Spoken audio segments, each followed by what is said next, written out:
दशहरे पर खरीद कर ले आए इनमें से कोई एक चीज चुंबक की तरह आपके पैसा खींचा चला आएगा। हिंदू पंचांग के अनुसार दशहरा दीपावली के 20 दिन पहले मनाया जाता है। दशहरा के बुराई और अच्छाई का जीत का प्रतीक माना है। इस दिन श्री रामचंद्र जी ने रावण को हराकर बुराई पर विजय प्राप्त की थी। इसीलिए पौराणिक मान्यता के अनुसार दशहरा बेहद शुभ और महत्वपूर्ण माना जाता है। इस दिन बुराई की हार हुई थी और अच्छाई की जीत हुई थी और इसी के याद में हम लोग दशहरा पर्व को मनाते हैं। पुतला बना के जलाते हैं और श्री राम की जीत के लिए मेला लगाया जाता है। ऐसे में इस खास अवसर पर आप शास्त्रों में बताए गए इन चीजों को खरीद कर अपने घर पर ले आते हैं तो आपके लिए बहुत ही शुभ होगा और आपके भाग्य चमक जाएगा और आपके जीवन में सभी परेशानी समाप्त हो जाएगी और धन खुद ब खुद और आपके घर में खींचा चला आता है।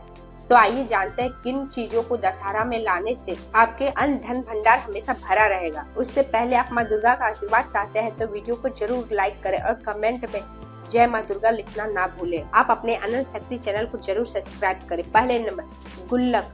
दशहरे के दिन आप बाजार से गुल्लक खरीद कर घर ला सकते लिए या आपके घर के लिए बेहद शुभ होगा। गुल्लक को धन से जोड़कर देखा जाता है क्योंकि हर व्यक्ति चाहे वो छोटा हो या बड़ा हो अपने धन को बचाकर कहीं न कहीं जरूर रखना चाहता है। बच्चे को अपने पास पैसा बचाने के लिए गुल्लक का प्रयोग करते हैं। ऐसे में अगर आप दशहरे वाले दिन गुल्लक खरीदकर अपने घर लाते हैं तो उसे धन रखने के स्थान पर या फिर तिजोरी में रख दे तो ऐसे आप बेहद ही लाभ मिलेगा और आपके घर में धन संपदा की भी कोई कमी नहीं आएगी। लेकिन ध्यान रहे गुल्लक मिट्टी का होना चाहिए। मिट्टी के गुल्लक बेहद शुभ माने जाते हैं। दूसरे नंबर, दशहरे वाले दिन आप अपने घर पर रखे पुराने बर्तन को बदल कर नए बर्तन खरीद कर ला सकते हैं। यह भी आपके लिए बेहद शुभ होगा। इस दिन आप पीतल के बर्तन को एक तांबे के लोटा खरीद कर ला सकते हैं। तांबे का लोटा आपको अपनी पूजा घर के लिए इस्तेमाल करना चाहिए और पीतल के बर्तन आपको अपने रसोई के घर में इस्तेमाल करना चाहिए। तांबे का लोटा आध्यात्मिक और साइंटिफिक महत्व है। तांबे के लोटे से अगर आप सूर्य देव को जल अर्पित करते हैं आपको इससे अनेक पुण्य की प्राप्ति होती है। तीसरे नंबर, मोर पंख। अपने घर के सुख समृद्धि और खुशहाली के लिए आप दशहरे के दिन मोर पंख खरीद कर अवश्य ला सकते हैं। शास्त्रों में मोर पंख को बहुत अधिक महत्व और मोर पंख एक बहुत ही शक्तिशाली पंख है। यह घर की सभी नकारात्मक ऊर्जा और दुर्भाग्य को नष्ट कर देता है। अगर आप एक मोर पंख अपने लेकर आते हैं तो इससे आपके घर कोई भी कभी भी नकारात्मक ऊर्जा और बुरी शक्ति प्रवेश नहीं कर पाएगी।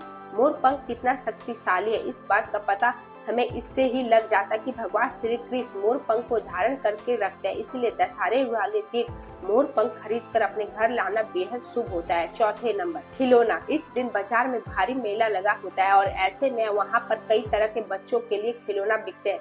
ऐसे में अगर कोई बालक आपसे खिलौना मांगता है तो उसे अवश्य दिलाइए या फिर खुद ही कोई ना कोई खिलौना खरीद कर अपने घर में जरूर लाए। शास्त्र में बताया गया है कि बच्चे का भगवान का स्वरूप होता है। ऐसे में अगर बच्चा आपके दशहरे वाले दिन खिलौना खरीद कर लाते हैं तो आपके लिए विशेष कृपा बरसेगी। 5वें नंबर, श्री यंत्र। दशहरे के दिन आप अपने घर में श्री यंत्र कुबेर यंत्र जरूर खरीद कर लाएं।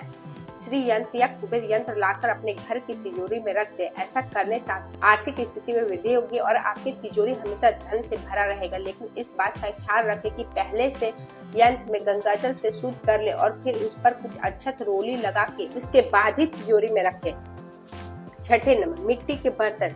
दशहरे के दिन बाजार में मिट्टी के बर्तन खरीद कर लाना बेहद शुभ होता है। अगर आप दशहरे के पावन अवसर में मिट्टी का कोई भी बर्तन जैसे मटका या फिर कोई पात्र खरीद कर घर पर लाते हैं तो उसमें पानी डालकर किसी भी जीव जंतु या पंछी के लिए रख देते हैं। जब कोई पंछी जानवर उससे रखा हुआ पानी पिएगा तो उसका पुण्य प्राप्त होगा और आपके जीवन में चल रही सभी परेशानी समस्या समाप्त हो जाएगी जिससे आपके सौभाग्य में वृद्धि होगी और आपका पूरा घर खुशियों से भर जाएगा। 7वें नंबर, झाड़ू। झाड़ू को नए जीवन और नई शुरुआत का प्रतीक माना जाता है। ऐसे में दशहरा पर झाड़ू खरीद कर अपने घर पर लाना बेहद शुभ और आपके लिए सौभाग्य का वृद्धि होगा। झाड़ू लाना आपके घर के नकारात्मक ऊर्जा को नष्ट और सकारात्मक ऊर्जा का संचार करता है। झाड़ू में माता लक्ष्मी का प्रतीक माना जाता है। ऐसे में अगर आप दशहरे के दिन झाड़ू अपने घर पर खरीद कर लाते हैं तो माता लक्ष्मी का भी आपके घर पर आगमन हो जाएगा जिससे आपके धन और समृद्धि का प्रतीक यह भी माना जाता है कि झाड़ू खरीदने से आपके पाप नाश हो जाते हैं और पुण्य फलों की प्राप्ति होती है। 8वें नंबर, नए वस्त्र। दशहरा के दिन नए वस्त्र खरीदना बहुत शुभ उत्तम माना जाता है। नए वस्त्र नया जीवन का कारक माना जाता है। ऐसे मान्यता है कि इस दिन अगर कोई व्यक्ति नए वस्त्र खरीदता है तो उसे अपने जीवन में चल रही परेशानियों से छुटकारा मिलता है। इस दिन आप अपने लिए या बच्चों के लिए या फिर अपने बड़े बुजुर्ग के लिए नए वस्त्र खरीद ऐसा करना बेहद शुभ माना जाता है। 9वें नंबर, गुड़। दशहरे के दिन गुड़ खरीदना बहुत लाभदायक होता है। ऐसा माना जाता है कि दशहरे के दिन गुड़ खरीदने से और लोगों में बांटने से पुण्य मिलता है और आपके घर में सुख समृद्धि का वास। वही गंगा, दशहरे के दिन गुड़ खरीदकर सूर्य देव को अर्पित करने से आपके यश में वृद्धि होगी। इसी के साथ अगर आप इस समय सूर्य देव को कोई मनोकामना मांगते हैं वह भी शीघ्र पूर्ण हो जाएगी। 10वें नंबर, सोना चांदी। इस दिन सोना चांदी के आभूषण खरीदना बहुत शुभ होता है। ऐसे बताया गया है कि अगर आप इस दिन सोना या चांदी खरीदते हैं तो इससे आपके बेहद लाभ। इस दिन खरीदे गए सोना चांदी आभूषण आपके लिए सौभाग्यशाली साबित होगा। इस दिन आप जो भी आभूषण खरीदेंगे सबसे पहले लाकर पूजा घर में भगवान को अर्पित करें। उसके बाद पूजा करने के बाद ही धारण करें। ऐसा करने से जीवन में सभी परेशानी दूर हो जाएंगे। और सोना में माता लक्ष्मी और बृहस्पति देव का प्रतीक होता है। ऐसे में अगर आप दशहरे वाले दिन सोना चांदी खरीद कर लाते हैं तो आपके लिए बेहद शुभ होगा। 11 नंबर, महालक्ष्मी और भगवान गणेश की मूर्ति। इस दिन माता लक्ष्मी और गणेश जी की मूर्ति खरीदना आपके लिए विशेष लाभ होगा। इस दिन माता लक्ष्मी और गणेश जी की मूर्ति या फिर